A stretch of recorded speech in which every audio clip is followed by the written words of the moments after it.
It's the fastest growing refugee crisis Europe has seen since the Second World War. I have worked in refugee emergencies for almost 40 years, and rarely have I seen an exodus as rapid as this one.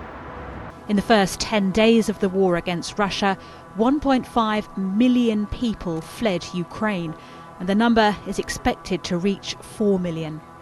So what happens to these people when they flee?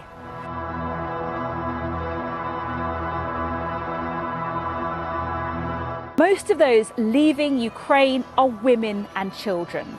The country has mandated that male Ukrainian citizens aged between 18 and 60 cannot leave the country. They've been told to stay and fight. In some cases, unaccompanied children have been left at the border, where both parents have returned home to fight. Non-Ukrainian nationals are also considered refugees.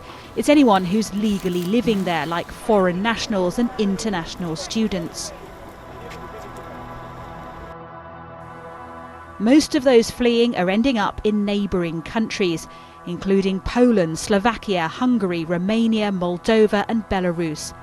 The majority of these have ended up in Poland, an EU member and geographically and historically close. It's an obvious choice. So how have they been getting there? Thousands have fled to Lviv in Ukraine's west. There, the border to Poland is just 50 miles away, and there's a large train station. Many others have been making their way by car and even on foot. People have been greeting refugees with food, water, clothes and toys once they arrive. Next, they must be processed. Poland's opened 8 reception centres where refugees can stay. Happy birthday to you.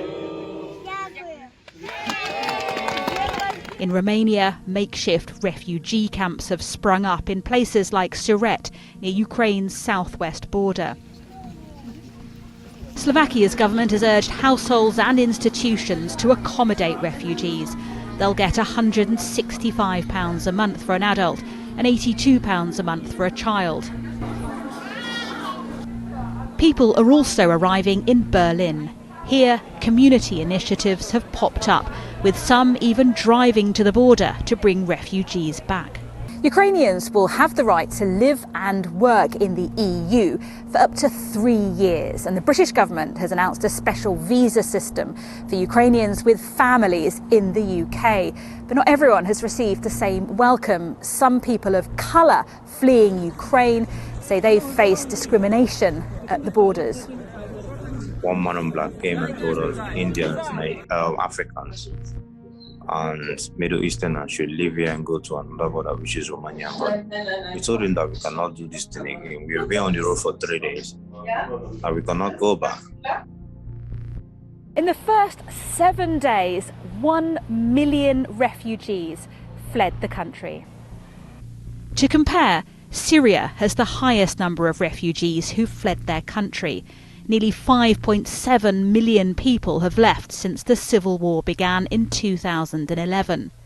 2013 saw the fastest rate of people fleeing.